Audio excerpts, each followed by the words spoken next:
Le self-care est souvent présenté comme une affaire de consommation, produits, abonnements, expériences à acheter pour aller mieux.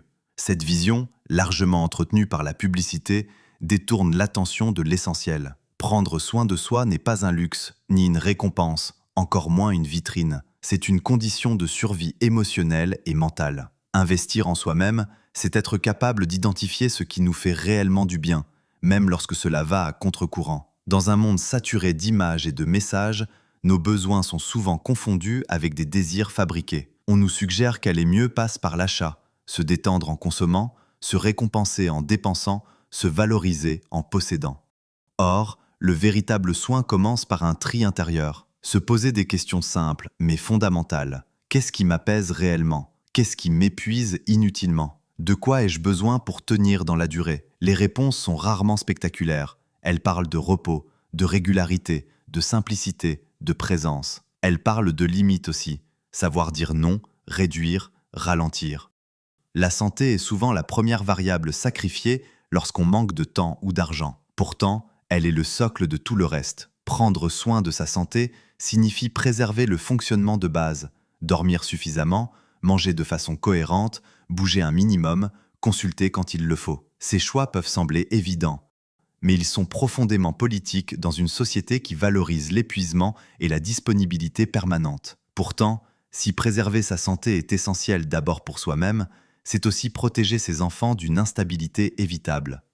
La sérénité est la capacité à affronter les défis sans être submergé. Elle se construit à travers des choix répétés.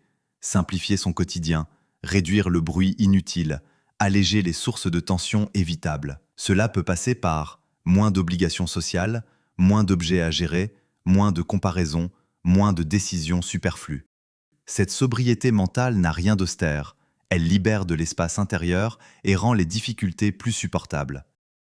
L'un des pièges les plus puissants de notre époque est de réduire l'abondance à l'argent. Bien sûr, l'argent est un outil important, parfois vital, mais il n'est pas la seule mesure d'une vie riche. Il existe d'autres formes d'abondance, souvent plus accessibles et plus durables. Le temps, les relations sincères, les moments partagés avec ses proches, la clarté mentale, le sentiment de cohérence entre ses valeurs et ses choix.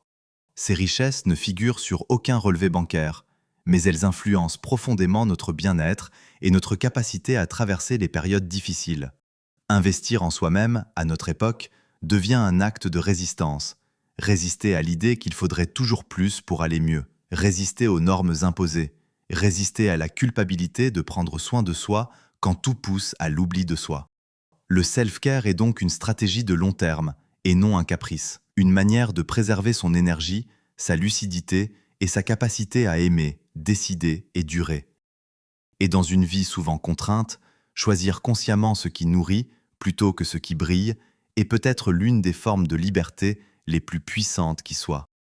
Quel est l'acte de self-care gratuit, ce petit rien qui ne coûte rien mais qui change tout, que vous pratiquez déjà au quotidien? Dites-le moi en commentaire et abonnez-vous pour d'autres parenthèses minimalistes.